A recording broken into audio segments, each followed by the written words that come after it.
Thank you, God, for this day. It's a beautiful day. Beautiful day. It's overcast, and we're getting some of that residual from the hurricane down in Louisiana. So, although um, the forecast does not call for rain today, it looks like it might eventually. Not sure.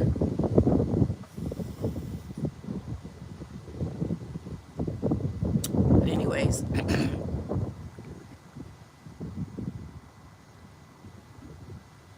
Drake is really a OV hoe for what he did. I'm really upset.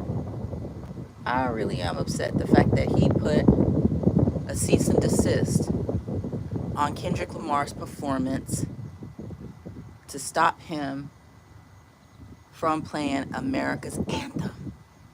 Our anthem. Now step this way, step that way. Now step this way, step that way. I better stop before I get a copyright strike because I sound too much like it, ain't it? Sound too much like the real thing. But anyways, I hope everybody is having a good day. It's Friday. I just left from Walmart. Wally World. I went and got my car worked on, y'all. Last time I told you they put a rejection sticker on my front windshield for my state inspection when I go to this particular Nissan dealer.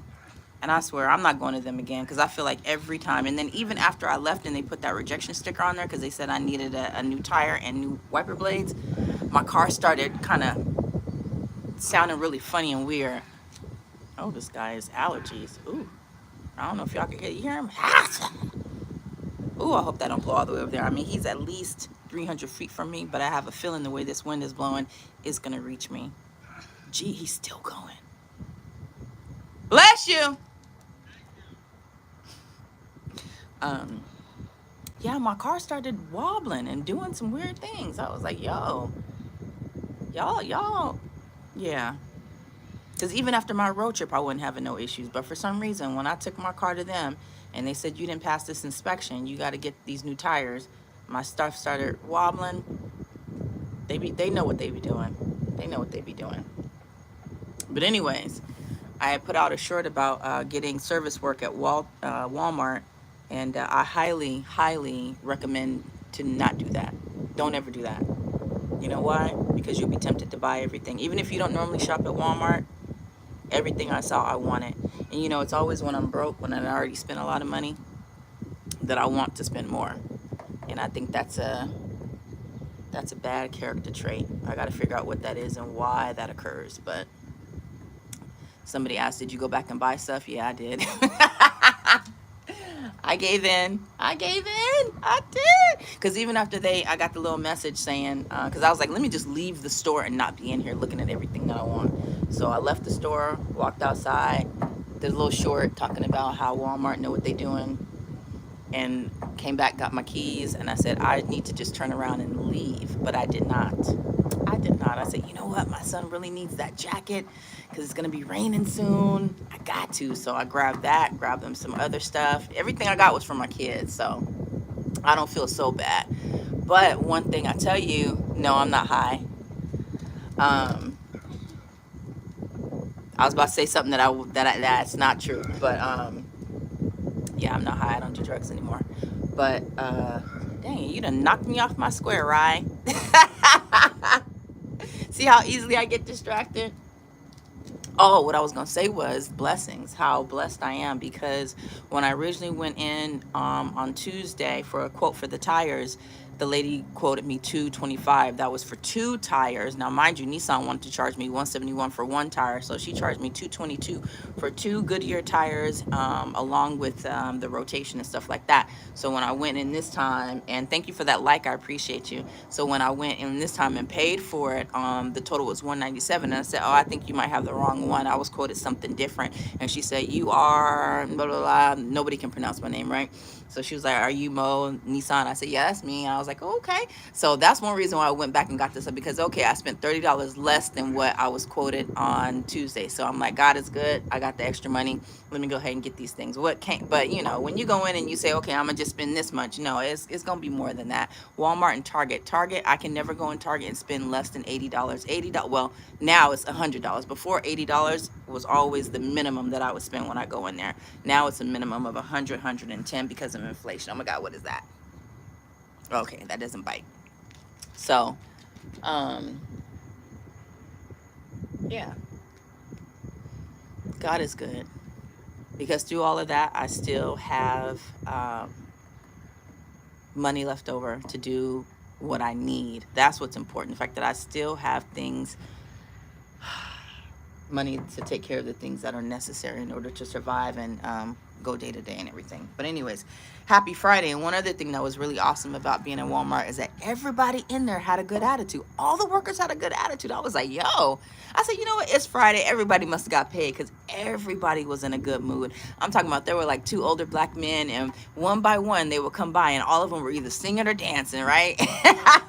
And I was like, everybody's singing and dancing. And this guy that was in the line in front of me, he had 3 cases of Modelo. I was like, yeah, everybody got paid and they ready for the weekend. So struggling and striving. Hey, beautiful, what's up? How you doing? Self-conscious, what's going on? How are you? Have a great Friday and a great weekend. I appreciate your content so much. I be trying to get in the chat, but you got a lot of the people in that chat, they be going a mile a minute. So I be trying to catch the bad ones, but I can't catch them all. But I appreciate you. Yeah, I'm good. I was just talking about my trip to Walmart and how I got some tires done, and how the price came up to be about $25 cheaper than what I was quoted when I first went in. So God is good. I praise him for everything, everything. But I was saying that everybody in Walmart had a good attitude, all the workers. And there was a lady behind me, a black lady with like a short haircut. She was so pretty. And we were talking about natural hair and things like that. And we had a really good conversation about that. But her boss came up. She actually works at Walmart, and she was off. And she asked her boss, who walked by, she was like, "Are you guys got enough coverage for tonight? If so, I can come in." And I said, whoa, whoa, whoa. I said, that's something you never hear. Nobody ever volunteers to come into work. And she was volunteering to come into work. So I was like, they must have a really good high morale there, because everybody there seemed to be, you know, pretty cool. And everybody seemed to like each other, you know. We need to get you up, you down. Need to get me up to what? I do need more followers. But listen, after my K-Dot video, I gained like 40 subscribers. So I like that. I like that. I hope it stays up, you know. But I don't talk about K-Dot enough, you know, for people to keep coming back. So we'll see. But on this channel, I talk about what's important to me, you know, and to share you out. We need to connect. I know I messaged you. I sent you an email. You never responded. So you got to check your email. I emailed you a long time ago. When you asked for my email, I think you put your email in the thing, and then I emailed you, but that was probably like 2 or 3 months ago. But yo, that video about Kamala and that dang on earpiece, boy. That would make all the sense, because I'm like, how she was a little more sharp this time. I don't know. That would make sense. But I don't, it hasn't been like actually proven. So I don't want to say she did that. She is a smart woman though. I mean, to be the attorney general of a whole state, that is very impressive. So I will never ever knock a woman for her accomplishment. She is smart, you know. It's just that her lack of confidence that she's shown in a lot of these interviews has been very, very low. So for her to come with it in this debate was just very, very interesting. And I thought it was good. I like to see, you know, there needs to be some sort of competition in these things. And when one person just totally sucks and the other person know what they're doing, it's not fun. So it was good to see them go back and forth. But yeah, I don't know. You look like you smoke 2 packs of cigarettes. No, I don't. I stopped smoking cigarettes about 6 months ago, and now I vape, which is no better. One of my old co-workers who I saw recently was telling me how vaping is worse than cigarettes. And so, yeah, I need to quit it all. None of it's good, thief, to be honest. It's all bullshit. It's all bad. It's not bad. It's not good. But when I did smoke, I smoked a half a pack a day. Only time I ever smoked a whole pack of cigarettes was if I was drinking. Then I could run through a cigarette because I'll be sitting there talking, yapping, drinking, smoking. Da, da, da, da. But yeah, I don't do that anymore. Praise God. You know, I just puff on the vape now. But yeah, everybody in Walmart was in a good mood, and that was really good to see. Um, what else did I want to talk about, y'all? Make sure you guys check out Struggling and Strivings. Thank you for sharing. I appreciate you. Thank you. Chew gum. Yeah, and you know what's bad, Whitney? I actually have 2 packs of Nicorette that I got from the VA that are sitting on top of my china cabinet. And I literally said this last night when I was meditating and praying to God. I said I'm going to start making a real conscious effort to cut back and start using that gum. And totally, you know, you get up in the morning, get the kids ready and all that stuff, you forget. I should have wrote it down. I should have put it in my phone as a reminder for today. But thank you for that reminder. I have the gum for it, so I'm gonna try that. And yeah, and regular gum works too. It's really a mind thing. It all starts here in the mind. I smoke a pack a day, and that's my bit. Yeah, I know that's right. It is. Listen, that's why I don't tell nobody else what to do, what not to do, because at the end of the day, we're the ones that suffer, you know. But I do appreciate people that say, hey, what you're doing is wrong, blah, blah, blah. You know, oftentimes it goes in one ear and out the other, but, you know, when it's said out of concern, you know, that's when it's appreciated. You know, hot cinnamon tooth. You know what? I tried to find those, and I remember those from back in the day. Uriah, I tried to find those because I remember we used to chew those back in the day when I was a kid. You could find those cinnamon sticks like at the convenience store, and I haven't been able to see them. Somebody told me to go to Whole Foods, and I did not see them there. So if you know where I can get them, Whitney, let me know. Amazon, okay, you're right. They got everything on Amazon. They do. Sometimes I like to just go to the store, grab it, and, you know, go. At least you know the consequences and know it's wrong. That's true. I mean, yeah, I've quit several times. Of course, when I got pregnant, I quit, and I was smoke free for about a year and 2 months, and then my grandmother passed, and that was my excuse to go back. And then I started back smoking, and then I think I quit one more time. But the longest I've ever been smoke free, I've been smoking for 20. Let's see, I'm 45. I came in the military. 24. I've been smoking for about 25 years now. So it's not something that's really easy, and I'm not making excuses because I was able to do it before. But you know what helped? Chantix.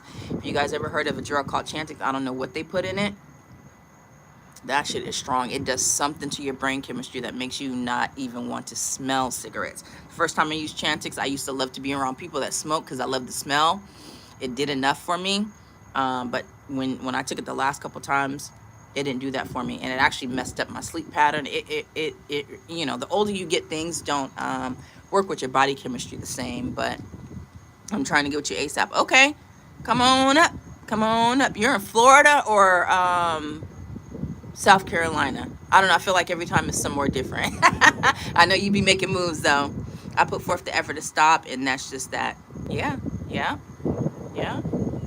Put forth the effort and do it if that's what you want to do. If not, you know, I know people that's been smoking. I mean, one of the guy that I worked with, he was an older gentleman. He would smoke a pack a day Reds, and his wife died, and everybody was like, and he felt this way too. He was like, I'm the one that don't take care of my body. Why does she go before me? You know what I'm saying? So there are people that have smoked all their lives and never had any issues with it. But I know for a fact that I'm one of those people that's not going to be the case, because I have symptoms now sometimes. So I got to get it together, and I will. I'm going to just keep praying about it. I'm going to email you shortly. Okay, South Carolina. Okay, South Carolina. My grandfather's from South Carolina, Latson, which is right outside of Charleston.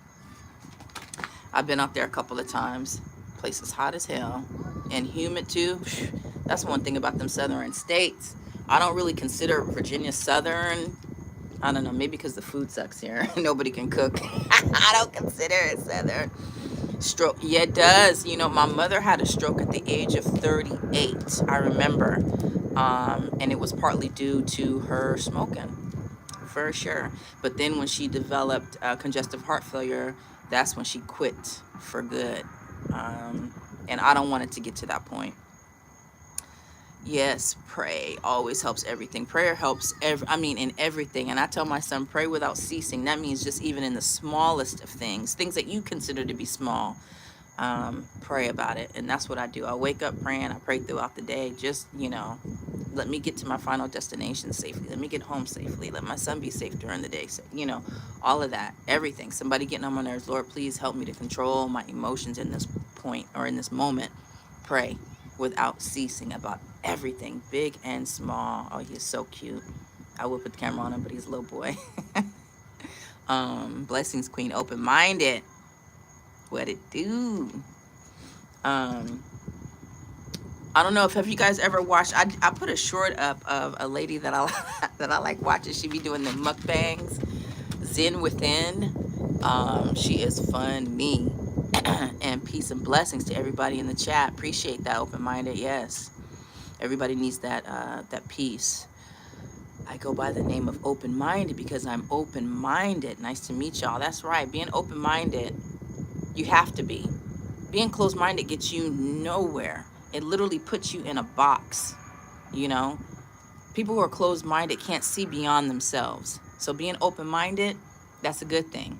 No judgment, just open-minded. I'm willing to hear you, listen to you. Can you say my name? Come on, edits. Hello from Wisconsin. Hey, Wisconsin. How you doing? What's the weather like out there? OMB. But anyways, Zen Within, she was doing a video talking about the type of woman she likes. So she was doing a mukbang of these big ass king crab legs that she gets, these Alaskan. She's in Houston, and they're right on the water, and I'm on the water too, but for some reason we ain't got that out here, because I went looking for that food. I couldn't find it nowhere. If I go to Costco, they have it, but it's frozen, it's not fresh. But anyway, she was doing that, and she made some noodles. So what she did was she had a skillet outside. She had propane tank, so she steamed her Alaskan king crab legs, huge, beautiful. And then she got her skillet. She chopped up some onions and some sausage, had cheese in it, and sauteed it or whatever. And then she used that sauce to add butter. Once that was done, took that out, she added the butter. That simmered down. Then she seasoned it some more with some Old Bay or whatever. And then she threw the noodles in a bag with that seasoning. And then she took the crab legs, put them out on the thing, and then she poured the noodles with all that butter and those juices and stuff like that. Oh my, y'all. But anyways, I hate where I live. Me too. Well, I don't hate it. I'm not gonna lie. I don't hate it, because sometimes when I come back from a place that I was like, I gotta get out of here, I'll be grateful that I am where I am. So I don't hate it completely. I just don't like it all the way. Where are you at, edits? Beautiful day in the 80s. Yes, nice. Here, I think it feels like 70. It feels like high 70s, but we got the overcast and we got a breeze. So it's like perfect. Like I could literally just sit here and just imagine I'm at home in Cali. Like, if I could afford to move back home, I would. I just got to win the lottery. I had a ladybug in my bathroom 2 days in a row. And I was like, how did you get in here? So anyways, I was like, I can't kill a ladybug because it's supposed to be good luck, right? You're in the Bronx? Oh, okay, it's scary here. I'm sure it is. I be seeing them videos of people acting a fool on the subway. I couldn't do it if I were you. Ain't no way. But I finally got the ladybug out. I grabbed it, put in some tissue, opened up my bathroom window, and then threw it out. And he or she finally flew away. So I was like, let me go play the lottery and see if I win, because it's supposed to be good luck. I ain't win. Even when I was out of state and I was in Kentucky, I bought a lottery ticket. I was like, people from out of state always win. So I bought a ticket, didn't win, but it's okay. God's gonna bless me. I have to do things the right way, and I'm gonna get what I need and want. I'll get the desires of my heart, the more responsible I am with what God has already given me. I know that for a fact. Oh, I was in Tennessee last week. Oh yeah, Tennessee is beautiful too. Yeah, I like Tennessee. I need to visit Knoxville, and what's the other one that's with the K2? Knoxville and Nash. Is it Nashville? I know Nashville is famous. I think that's the capital, right? But Knoxville. I need to look at Knoxville. But my homeboy told me that Knoxville and Nashville are more expensive than Virginia, so I may not move. Oh, you're in Nashville? Okay. Have you ever been to Churchill Downs in Louisville, Kentucky? I have not. No, no. What is Churchill Downs? I was in Louisville. I went through Louisville this time when I went to my friend's service, but I visited her maybe 3 years prior, and we went to the batting cages where they do the Louisville Sluggers. We went to the Louisville Slugger museum and stuff like that, and the other one, the whiskey place, horse racing. Yep, that is home of the horse racing. Yep, Kentucky. Yo, in Kentucky it's cheap. I was telling my other friend that I got a venti, and I never get venti anything from Starbucks, but I got a venti drink, and it was cheaper than the small here. I said, you know what? I might have to move to Kentucky because the cost of living is a lot cheaper. A lot cheaper. But anyways, let me get back to what I was saying. I'm arranged from oh, okay. I've been to Jacksonville. Oh my God, Jacksonville. Now listen, that is one place I would never, ever, ever move to. And I'm talking about, I was 16 years old. We had traveled from Connecticut. My grandfather and my mom and my sister, we all took a road trip during the summer to Jacksonville to visit his older sister. I'm telling you, when we got out the car, we didn't stay long at all. We did not stay long at all. The air was just so thick. I'll never forget it. I said, this is not somewhere I don't think I could ever, yeah, nope. And Self-Conscious, that's where he's from. It's ghetto there too in Jacksonville. They look like they have a lot of fun out in Jacksonville though. Jacksonville will be looking like it's lit. I know the food is good. Everybody I know from Florida is cool though. Everybody I know from Florida is good peoples. Everybody I know from Florida. The men in Florida are very aggressive though, I will say that. Florida men are extremely aggressive. So that's one thing that I don't too much care for, you know. In my younger years, I loved it. But now that I'm older, nah, that's not my thing. Anyway, speaking of men, I was talking about Zen Within, and somebody asked her in her chat, you know, what kind of woman do you like? Because she's a lesbian. And she was like, I ain't never even thought about that. And I'm like, how you this grown and you ain't never thought about what it is that you want in a person? So anyway, she started reminiscing, and she was saying that she thinks she likes a chameleon because she gets bored easily in relationships. And I started to think about myself, like, do I get bored in relationships easily? And I don't think so. I have cut people off very, very quickly, but that's when I realized that they just were not the one for me. It had really nothing to do with boredom, because I might be the boring person in the relationship. I like routine, and I like the same thing for the most part. And I get really, really, not complacent, but I get, I'm used to certain things. So if you start out one way, I'm going to expect for it to always be that way, you know? But I was thinking about that, like, am I that way? No, because I've put up with a lot of stuff, you know. And my friend Joe, you guys have seen him on the channel before. If you guys have watched any of my other videos, I recently did a video with him about his online dating, because he's newly divorced and he's getting back out there. And he told me one time, this was probably like a year ago, we were having a conversation, and he was like, he goes, you need to write down 10 things that you desire in a man. And he was like, don't tell me what they are, because he wasn't trying to have the conversation. He didn't want to hear all that. He just said, write down 10 things that you desire in a man. He said the first 3 should be non-negotiables, things that you have to have, that if he's not these 3, it's not going to go anywhere, and you're not even going to entertain it. He said the next 3 are things that you prefer, but they're not as important as the first 3. And then the last 3 are things that you could take or leave, you know. And so I did. I wrote it down, but that was like, yeah, about a year ago. So I don't even remember what they were. And I realized also within the last year that I'm not even looking to couple with anybody. So I try not to. Like, even like a lot of the relationship stuff, I'll listen to some of it, but I don't get too deep into those anymore.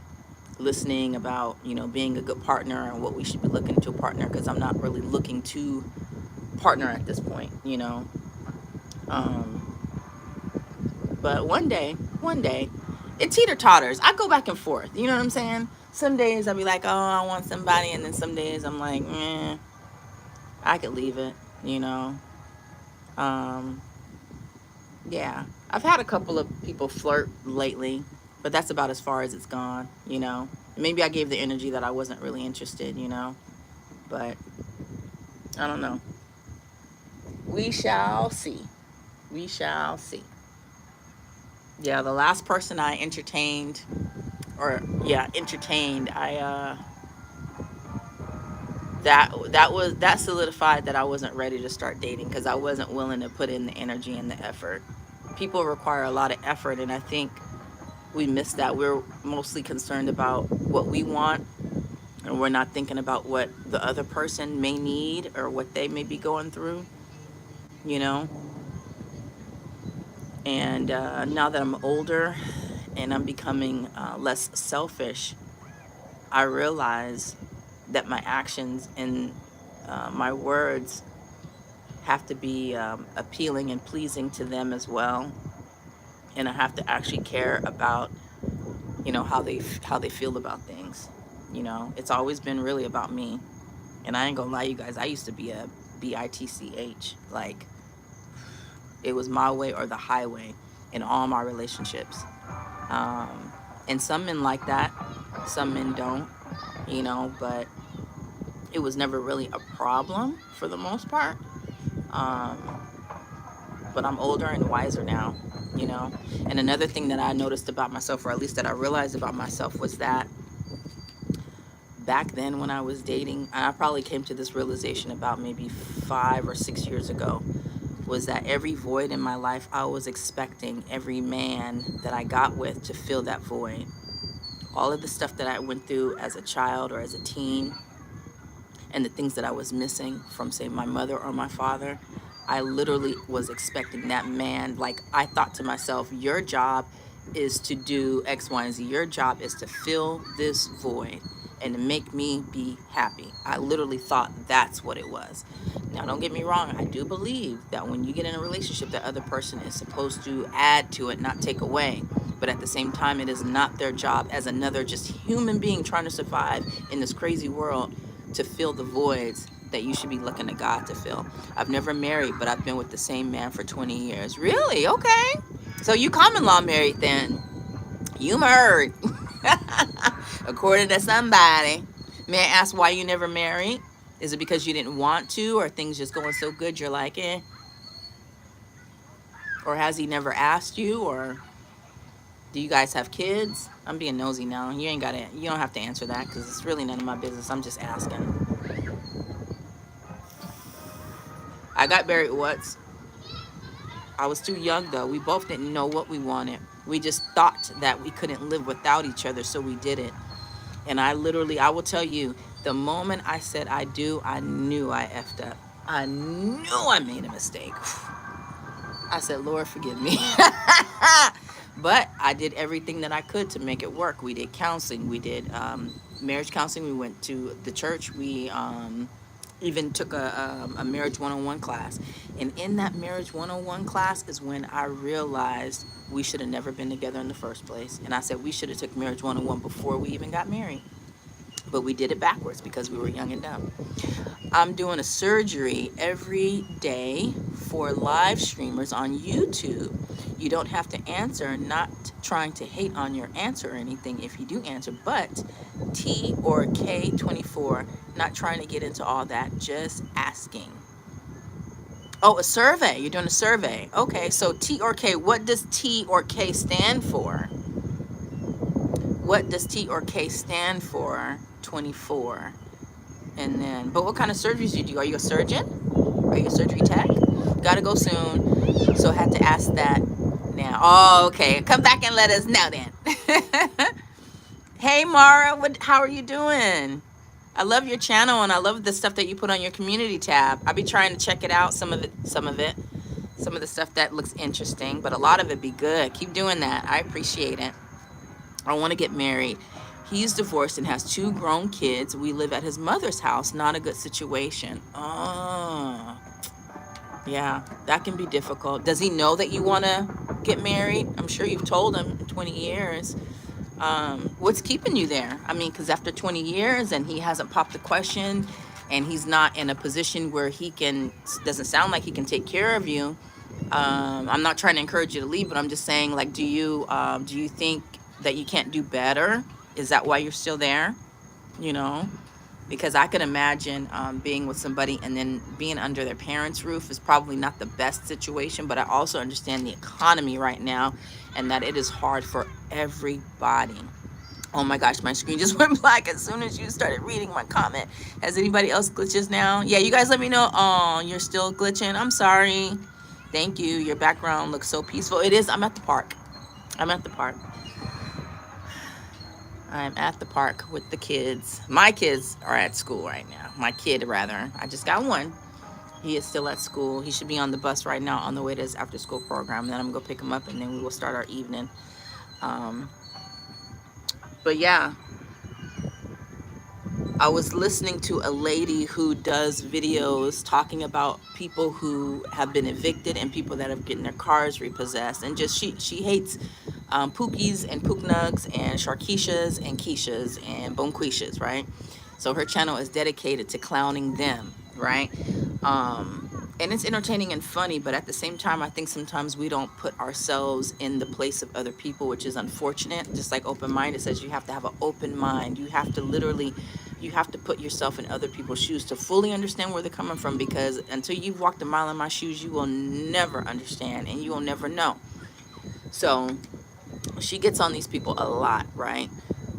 But then I was watching another young lady who's been homeless. She was on Atlanta Street Interviews. I started watching some of her videos, and what she was saying was that she said it is really hard out here. She said a lot of you people like to clown and talk about us that are homeless or that got our cars repossessed or just trying to make it. She said, but you have to remember, back in the 80s and the 90s and the early 2000s, rent was only $500, $600. You can get an apartment for $700 and be straight. She goes, now you can't get a one bedroom for less than $1,400. You know, people have to live, and she's right.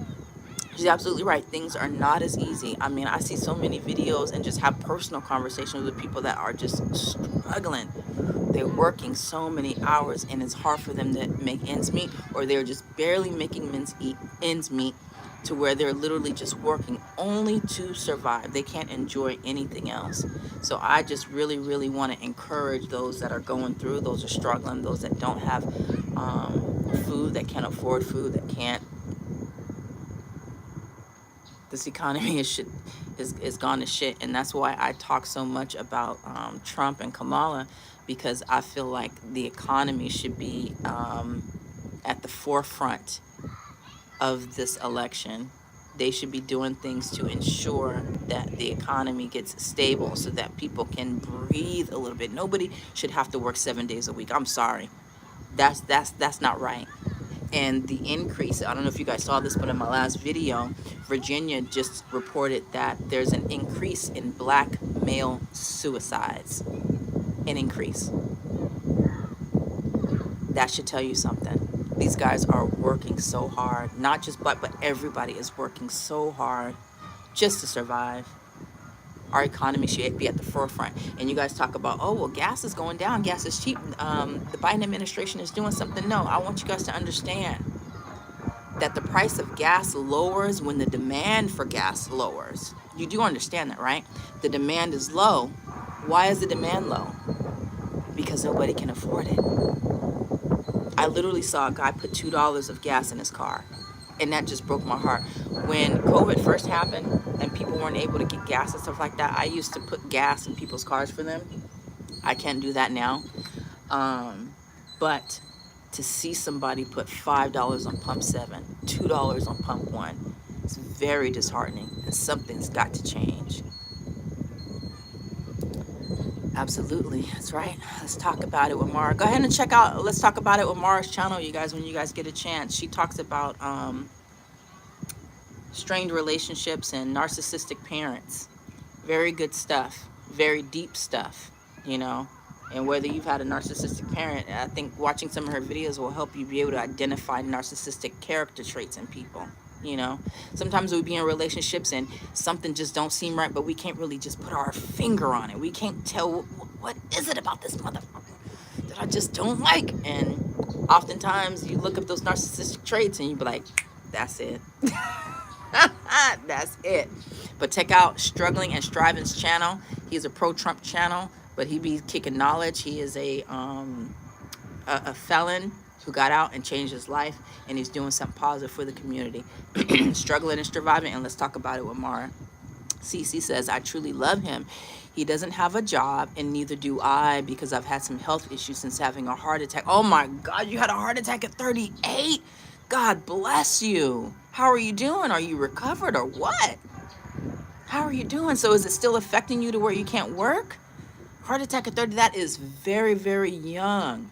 God bless you. Have you changed your lifestyle? Are you doing other things to be healthy? Look at DMW Shots 247. Check out his channel too, y'all. He's got some great footage on there. Awesome photographer. He's about to blow up. So y'all make sure y'all get on his channel and support him before he blow up, y'all, because he ain't going to be on there after that. Peace to the chat box. That's what's up. But yeah, sometimes we be in these relationships and some things just don't be adding up. And you be like, something about this motherfucker ain't right.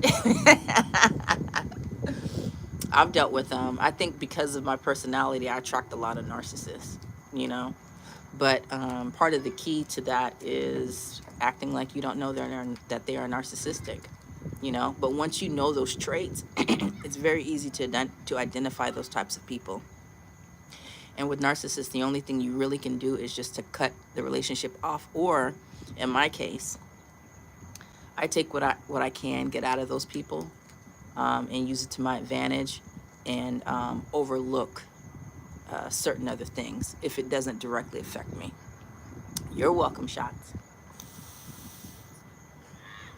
When you going live again, bruh?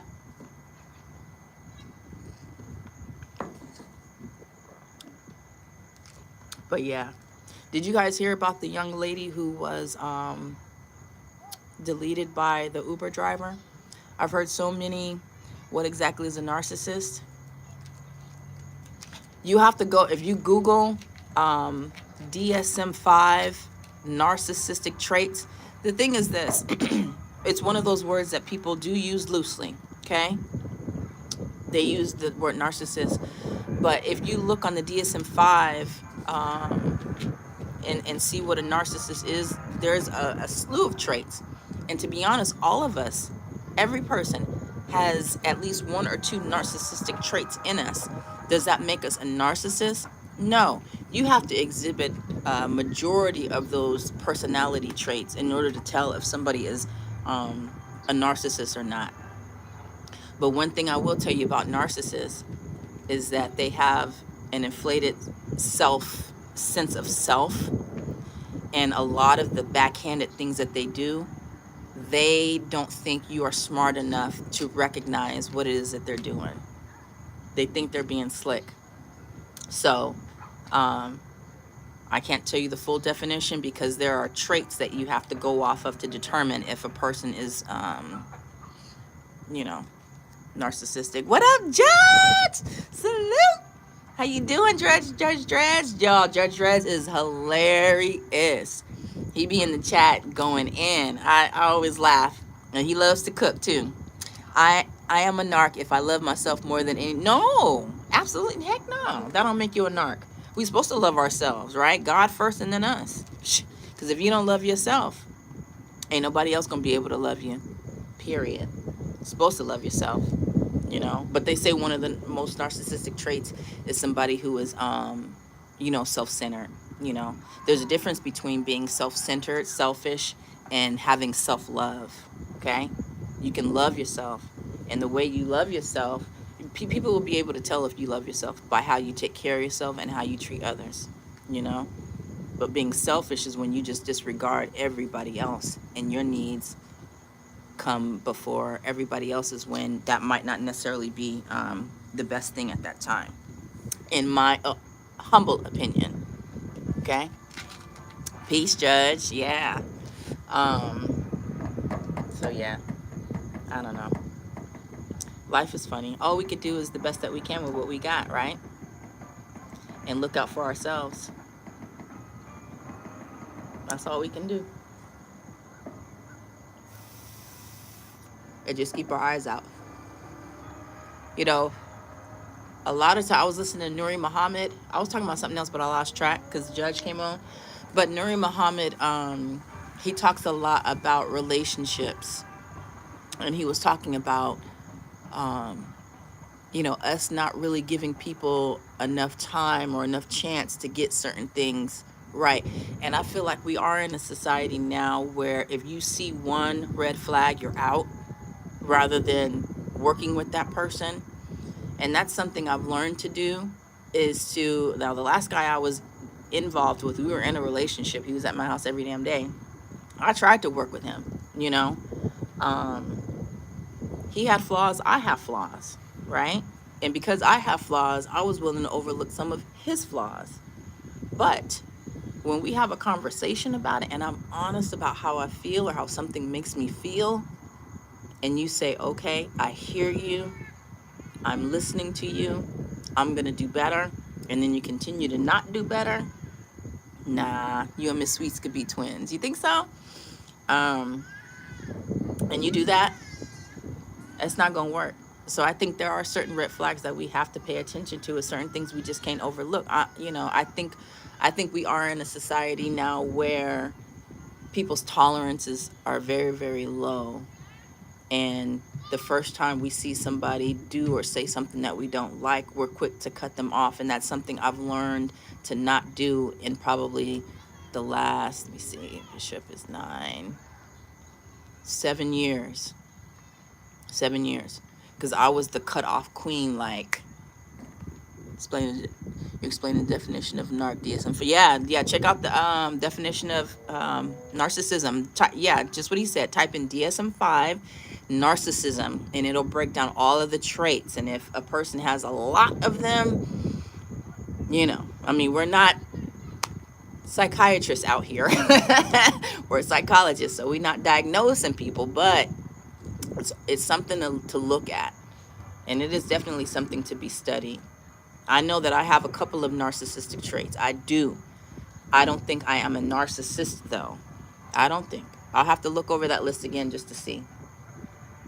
But I'm not sure.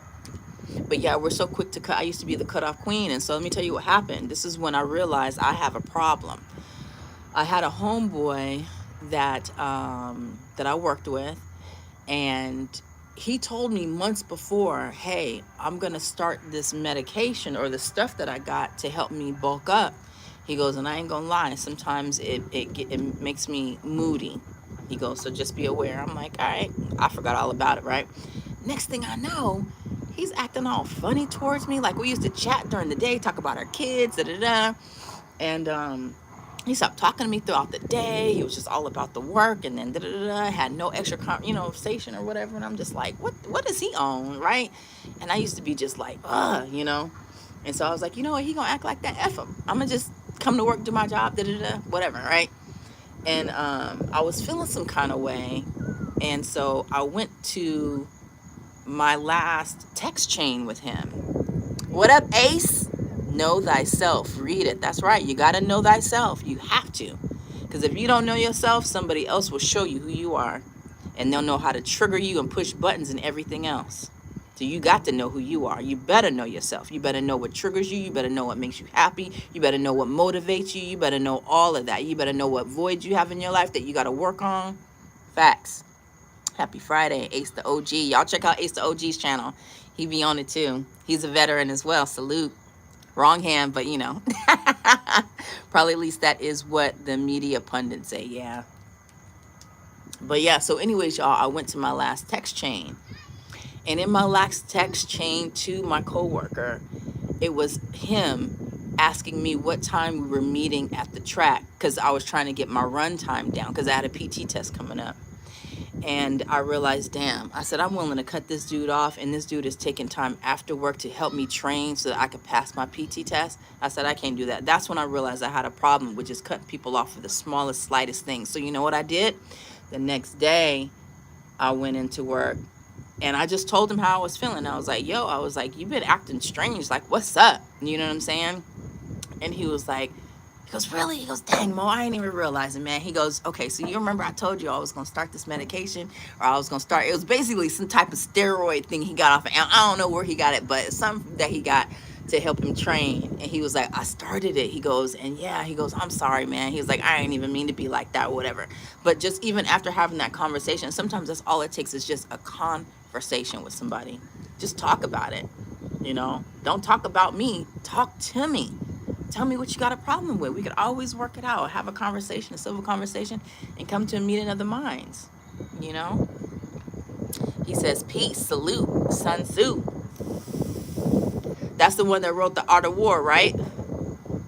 The Art of War, and then there's another one that they wrote, right? The Art of, who wrote The Art of Dialogue? I think it might be the same people. But yeah, we in those stages where people are cutting people off, even family members. There's a lot of people that have cut their parents off, and these millennials and Gen Alphas, they are not playing with their parents these days. A lot of kids are just, they not here for it. They not. And in that case, I don't even know what to say, because parents are not perfect. And I try to explain this to my son all the time, where I'm not perfect. I'm going to make mistakes. So there's going to be things that I'm going to do or say that you're not going to like. I said, but deal with it. And when you get on your own and you have your own kids, you will see, son. You will see. And I am seeing. Same thing my mother and grandmother told me. The things that I'm doing right now, it's for your own good. You know? So all we can do is the best. But honestly, I look to God for guidance. I look to other parents that have raised productive kids, even people that whose kids are still F-ups. I look to them too, because they can tell me what not to do, you know? So I appreciate input, being open-minded. As open-minded said, Frank Brown, that's my boy. Y'all check out his channel too. I would never get mad at Mo for saying anything to help me. She is a very smart individual. Aww. Don't flatter me, Frank Brown. Don't you do it. Not today. I appreciate you so much. But yeah, you got to be open-minded, and you got to be able to take advice. You got to be able to take wisdom from all people, all walks of life. I have conversations with homeless people. I have conversations with people who are CEOs, or people that claim they CEOs and really ain't. But I mean, I listen to everybody, you know, because I appreciate it. Even if I think they full of shit, in the back of my mind, I be like, you foolish. I still take it, because people learn from their mistakes. That's like me. Sometimes I give advice, but the advice I give is based off of what I've seen and what has happened to me. You know, it doesn't make me an expert in anything. I'm just saying what may work for me, you know? So it is what it is. But being a parent is not easy. And I pray that all of you guys have good relationship with your kids. But through all of that, is what I do is I keep leaning to God for guidance above anybody else. And open-minded, somebody was talking about meditation yesterday, and I said, yeah. I said, I haven't done that in a while. So last night, me and my son, we meditated for 2 minutes. I said, look, we're going to meditate every day. If we have time in the morning, we'll do it. I said, or before bed. But I'm going to start him out with, we started out with 2 minutes. I said, because, you know, my son, right? So we did it for 3 minutes last night. Got in his bed. We sat Indian style, and we just had our hands out, and we just closed our eyes. And I said, we're going to do this for 2 minutes. And I just want you to just relax and just think about the day. Just whatever. I said, but this is the time when, you know, God speaks to you, you know. So just have an open mind, and just no sounds, nothing. It was just complete silence in his room. The lights were off, and we just sat there and just breathed, whatever. And every time I meditate for an extended period of time, something that was bothering me, or something that I didn't know the answer to, or why something had occurred, comes to me every single time. No lie. That's what meditation does for you. It will literally show you things that you weren't able to figure out, because we're constantly distracted. Like me, I'm on my phone all the time. I gotta work that out. And I get the little thing every week that says you've been on your phone for this many hours, and it is in the double digits, y'all. I ain't even gonna front. I am being transparent. My Bible, that's right, Judge. I would never get mad at him. Okay, after a while, you can spot the flaws easier than when you're young. Facts. Easy, yeah. And when you're in tune with self, it's really easy to see other stuff in others and in yourself. The older you get, you're like, dang, this ain't right. I don't have any girlfriends to hang out with these days. You seem really cool. I am cool. I just be chilling, you know. I stay in my lane though, you know. And I'm learning to appreciate me for me. And I told this to my son. I said, you don't have to have a lot of friends. You actually don't even need any friends.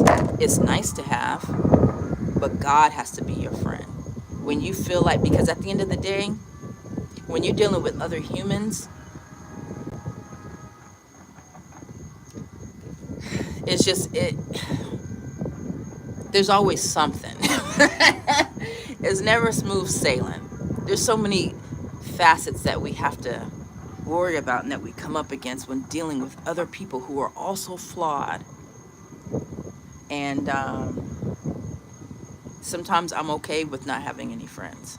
You know, you got to make God your number one friend. You got to go to him for everything, Cece. I'm telling you, it'll change your world. And then when people do come into your life, you'll be able to pinpoint quicker whether that person is for you or not, and you could just move accordingly. But yeah, you don't need a lot of friends. You really don't. You know, hopefully you and your boo of 20 years are really good friends. You know, I don't even check that anymore because all I do is, I know, right? I need to disable it because I'm like, I know I'm gonna be on it. I don't need you to remind me how long I've been on here, you know. So, but yeah, I like to see it as a reminder, like, okay, you need to cut back, and then I'll do good for like the next day, and then I'm back on it again, you know. But sometimes I'll be looking at YouTube and I'm like, man, I could be making my own video, you know. I saw a lady yesterday. She has like 6,700 subscribers, and people's different things pop up, right? The algorithm will throw. And she was like, I finally got monetized, and this is how much I made. And she's a Door Dasher. Her channel is called Dough Dashin', DOUH, dough as in get that dough. Dough Dashing, and she talks a lot about you know, her door dashing experience and making money, and how she quit her 9-to-5 to do door dashing, and how gig work is better for her because she feels more free, but that she also still struggles. But then she also talks about her mindset towards money and how she looks at money more as a resource. Money to her is time. Money is not necessarily just money to spend on what it is that you want and need, but she looks at money as a resource, which we all should. But I like that one video of her, but then I watched that one about first because it came up on my feed about how much she made. And so anyway, she has 6,700 subscribers, and the first time she got monetized, so she got paid for 11 days, and 11 days, and now mind you, she has I think like 100 or so videos, and each video has like 700 views, 800 views, 600 views, things like that. Nothing exorbitant, not tens of thousands, but her first YouTube check that she got for just 11 days was $1,100. And do you know that woman started crying? She was like, y'all, I can't believe it. She's, I'm gonna still keep door dashing because I need my money. But I could just tell that she needed that $1,000, you know. And so sometimes we need that motivation to keep going and to keep doing good. But I like the fact that her content is geared toward positivity rather than just talking about how horrible society is and how bad the economy is. She's helping us look at a more positive mind state when it comes to just doing what it is you got to do. Like, it is what it is. We can't individually, we cannot change the way the economy is or the way it's going. We can vote and do all that stuff. That's long-term change. But right now, in the here and now, you know, all we can do is what we can do for us and ourselves, you know. And so she puts a positive spin. So I'm glad that YouTube rewarded somebody that's got some positive stuff out there, you know, because we so attracted to that toxicity and the drama and the you know, and the negativity of society. I'll be watching that garbage too, I ain't gonna lie. I'll be watching the YouTube beefs. I'll be watching all kind of back and forth between stuff. And then after a while, I'll be like, you know what? This is stupid. Why am I watching this? So every so often I have to change my algorithm and just hit do not recommend, do not recommend, do not recommend. Because for a while I got stuck on the Ringo TV and New Breed beef. And then there's people that want to comment on that, and they were going back and forth. That I said, listen now, like, if y'all are supposed to be the chosen ones, how are y'all going back and forth clowning each other and dissecting each other's content like that? You know, but at the end of the day, it's a moneymaker, so they know what they're doing, right? YouTube is easy come and easy go. Facts. Easy come, easy go. It's not the end all be all, and it shouldn't be for nobody, monetized or not. You see how many people be on here crying because they got demonetized? They have 200,000 subscribers, and all of a sudden they demonetized, and they had plans to fix up their house, and they was gonna buy their mama a car and all this stuff, and then now they crying because the checks didn't stop. You got to have a backup plan. We are attracted to the BS, just like your video. Y'all check out Ace the OG's video. He said he said black people are still attracted to the BS. And we are, but at the same time, like I made a comment saying that, you know, the algorithm on all of these platforms, they know what they're pushing. And they put that stuff in front of us because they know it's going to stop us from getting to the stuff that is going to actually help us. Anything that's positive, there's a lot of brothers on here that talk positive. They're not going to push those channels. The algorithm literally has to push it and put it in front of people. Just like the video I did about K-Dot, they pushed that. You know? I don't have that many subscribers, but for some reason that video was pushed because they thought I was going to talk crap, well, which I did about Nikki and them, but it was more so big up in K-Dot. But anything that they know it has division amongst it, they're going to push it. Just like I did a video about African scammers and how Africans are getting over on Americans that come over there with money. They pushed that video heavy. I had so many Africans in my comments cussing me out going in. They know what they're doing. They're going to push the stuff that they know causes division. So we are addicted to the BS, but we also allow that BS to come onto our screens and we click it. That's the problem. We click it. We don't have to click it every time. I'm very selective on what I watch. That's good, Judge. I need to be very selective as well. I got to do better. I have to. I've done a lot better. I used to watch a lot of real negative, stuff where it was starting to permeate. And I was telling Joe about it one day. He said, change your algorithm. Just delete all that. Start over. Fix your algorithm. I said, okay. So I have to do that like every 6 months because then the bullshit will start. You watch one video, next thing you know, all the BS starts coming in. You're like, how the hell? If I did content, they would be, you would and would. Yes, Judge. You have no filter, sir. None whatsoever. Judge Dredge don't give up. Beep. He don't. They censor me enough just on my content. They do. Your stuff being whole when we be on the channel, your stuff come out great in the mug. I'm like, they don't want Judge's comments out, you know. But yeah, it's really about what we feed ourselves. At the end of the day, we cannot. That's like these Sexy Reds and all of these people who have these large platforms, Ice Spice and all these degenerates. You know, it's because we click on it and we entertain it, and that gives them traction. But if we say, you know what, the next raggedy heifer I see come across my screen, I'm not clicking on it, just don't. Just don't. And their fame will have fizzled out just like that. But we put a lot of effort into that stuff, and you know, it's just, we're in a sad state. We just really are. But all we could do is the best that we can with what we got. I was at an HOA meeting last night because I'm on the board, right, for my HOA.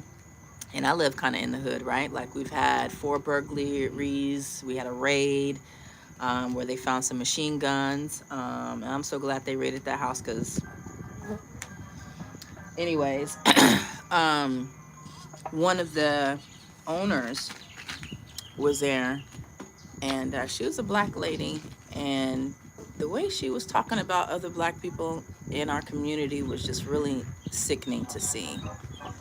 And she was like, when did we become, how many, do we know how many Section 8 we're allowed to have in this community, because I just don't understand. It has gone downhill in the last 15 years, and it's the Section 8 people. And I'm just gonna say, now mind you, she's amongst other white people that were at the HOA meeting, and she's like, it's just gotten so ghetto. And I'm just like, co-host, I'm just like, oh, this bitch. So the older black lady who's been the president for forever and it ain't going nowhere was like, it ain't the Section 8 people, I promise you that.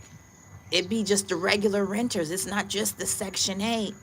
And somebody else like facts. And then another person was like, yeah, because the person that tore up building they wasn't Section 8. So it ain't just. And I was so glad they stood up for them, because I'm like, don't do that. Don't do that. I swear we be our own worst enemy, man. We be our own worst enemy. And but then to do that in front of them white, that's what bothered me. Like, dang it, like amongst us we could have this conversation, but come on now. But you know, some of them be trying to get in good with the whites, so they gonna say anything to try and make themselves seem like they're, and it's like, look at you, a bunch of old nosy white people. Yes, HOA is the man. And so I got on the board. What state you in again, Mo? Virginia. Where are you at, CC? That's why I joined the HOA, so that I could be, you know, a younger person, with the clearer, not clearer, but fresh eyes, and help out where I can, because this is my community. Let me get on the board. Let me see. Let me help, right? And you know what? There's me and another guy that's my age. Well, he's 6 years younger than me. Black dude. He's on the board too. And every time you try to insert something and give a suggestion, they shut you down, because they're old and they've been in this community for the last 30 years. So they know all the old people that have came and gone and da-da-da. They know all the ins and outs. They know all the gossip. They know everything that's happening in the community. And you try to give some suggestions, and it's like, no, we've already tried that. No, we're gonna da-da-da. No, we've done. So when I go to those meetings, honestly, I just sit there and I just take notes and I listen. And every so often, I interject and ask a question, just a clarifying question to kind of insert my idea. But it's hard. It's hard. So I just go, I take notes, I look back. And last night I had to let them know, look, I'm gonna be honest with you guys. We spoke about this very thing 3 meetings ago. So today, are we going to do something about it? Because they rehash the same. It's like talking to an old person that tells you the same story over and again. This is exactly what these meetings are like. And they last for 2 hours. So every Thursday, I have to mentally prepare to go to these meetings, because, you know, but they don't, it's like politics. It's like the old people still in there in them seats, and they're not going nowhere. And they don't want fresh ideas. They don't want new ideas, you know.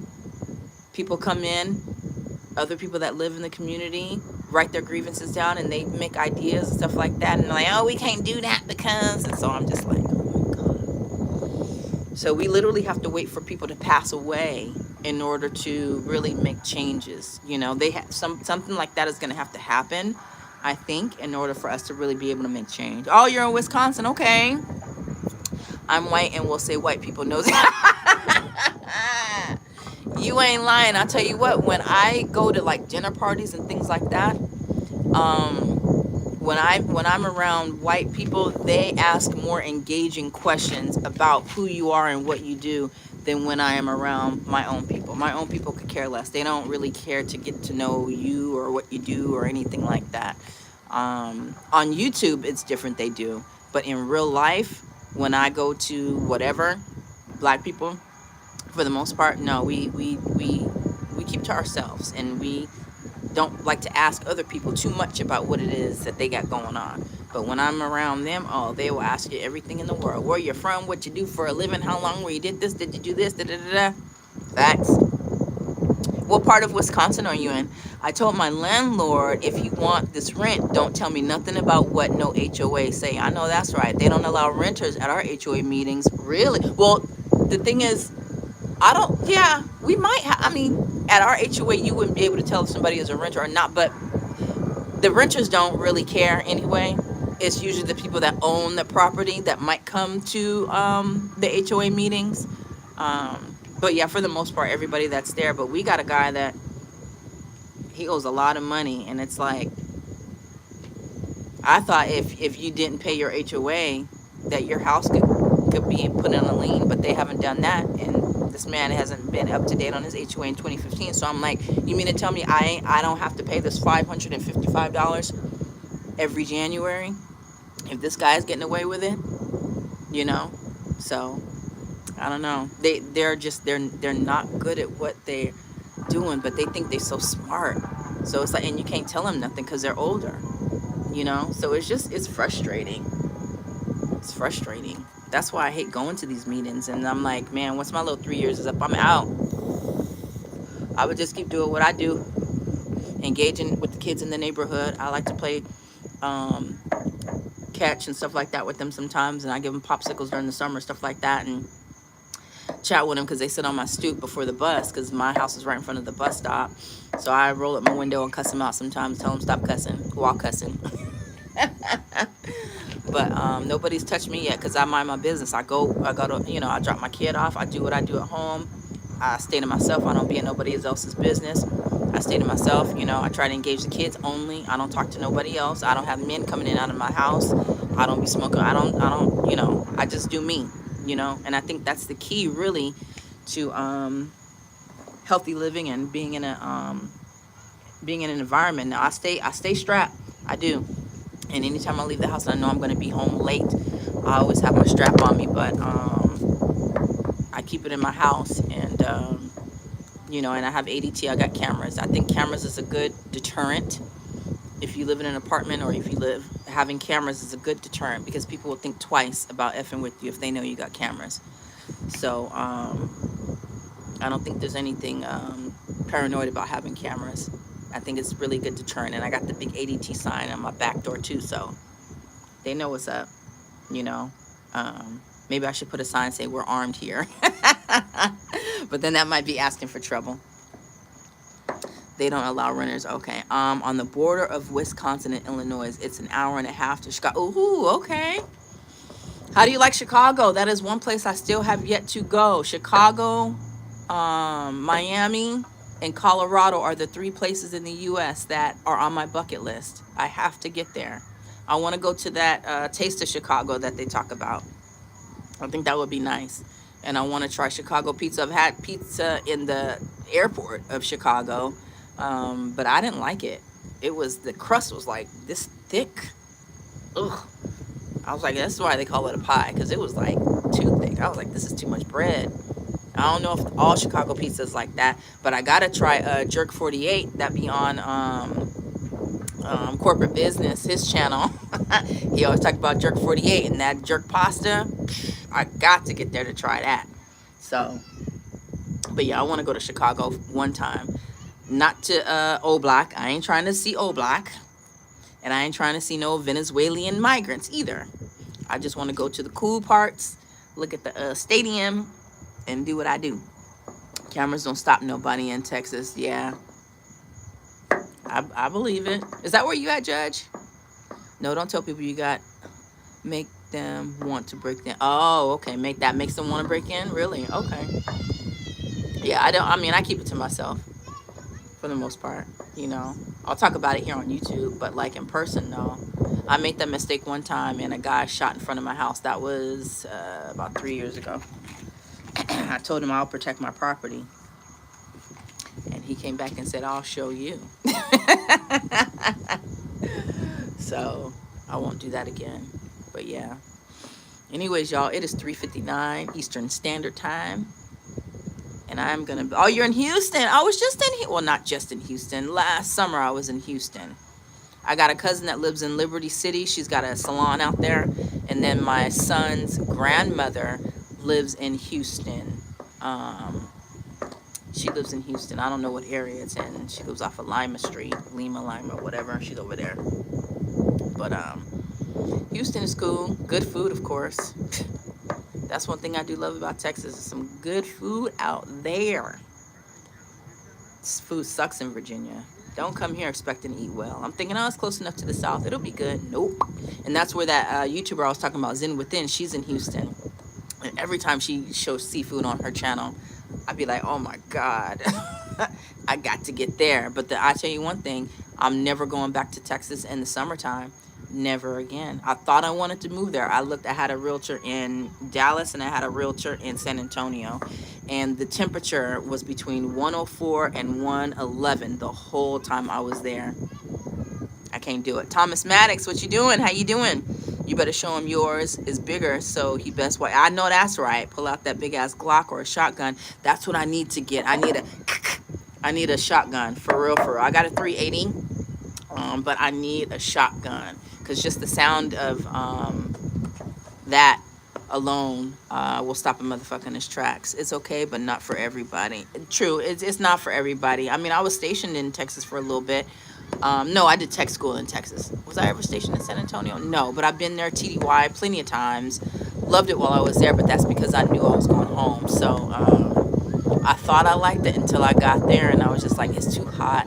You know, and we're outside people. I love being outside. Me and my son love being in the nature. We love, and I was asking my homeboy, I was like, what do the kids do during the day? He's like, they be inside, and as soon as the sun go down, then they go outside. I'm like, nah, that's not the life for me.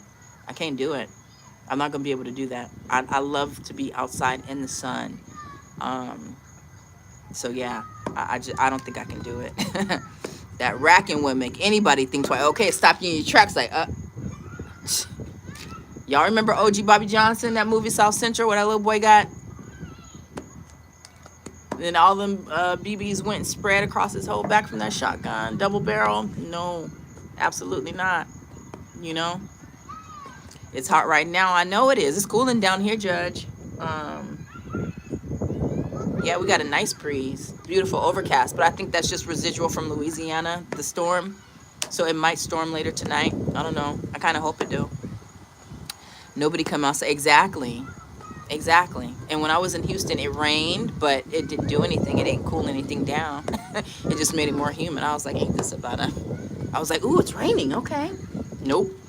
Didn't do anything. So, but yeah, Houston has a nice vibe. It's nice. It is nice. There's a lot of Africans out there. A lot of who's out there? A lot of Africans and a lot of islanders out there. So that's cool.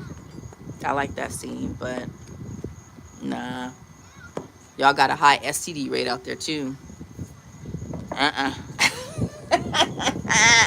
I'll think twice about hooking up with somebody out there in Houston now. No. We both going to the clinic before we do anything, okay? But anyways, y'all, thank you guys for joining me. I appreciate y'all, everybody that came on, everybody that hit the like button. I appreciate you. You guys have a beautiful, wonderful, happy Friday. Be blessed. Be grateful for today. Be grateful that God woke you up. He gave you another chance to be better than we were yesterday. You know, gratitude is key. Things may not be perfect. Everything may not be the way you want it to be. Maybe some things lacking, right? But at the end of the day, we still have breath in our body. And as long as we got breath in our body, we should be praising him for what we do have and figure out ways to change our situations. If you don't like where you live, make a plan to get out. Economy is hard. It's tough. But make a plan. Make a 5-year, 10-year plan to get out. That's what I plan to do. Because I'm not settling here. You know, I ain't staying in Virginia. At least not this part. If I can afford to live in Arlington, I would. It's beautiful up there. It's Northern Virginia. It's right there on the DMV in the tri-state area. So you're close to DC. You're close to Maryland. There's always something to do out there. Really, really nice area. It's just expensive, you know. So I would definitely have to get a government job if I wanted to be able to survive out there. And I don't think I want to do that. So, Sanford, North Carolina. Where is Sanford? If you ever want some good food, yes, come down to North Carolina and we'll hook it up. We got a bunch of Southern soul food. Yep, I believe it. Yep. Me and my son used to go to Raleigh all the time because it's only less than 3 hours from here. So me and my son would go to Raleigh, Durham. I checked out Raleigh, checked out Durham. I'm like, Durham is like the step kid to Raleigh. I'm like, Durham, no, not gonna do it. Raleigh is nicer, but it still just wasn't. I mean, honestly, at this point, sometimes I don't know what I'm looking for. All I know is the weather has to be okay, got to be decent, and you got to have good food, and it has to be near water. If there's not water there, it has to be driving distance. I mean, I need to be at least 45 minutes or less for me to get to the beach. I need to be close to some water. That's a non-negotiable. So if I can find something that where the cost of living is decent, a place that's safe for me and my son, and the food is decent and it's near water, that's what I'm looking for. So if any of you guys know of anywhere in the US that has all of those things besides Virginia, let me know. You have a good one too, Thomas. Thank you. Just south. Oh, you're just south of Raleigh. Okay, so I probably hit that area on the way. I probably seen signs for Stanford, North Carolina. Yeah, yeah.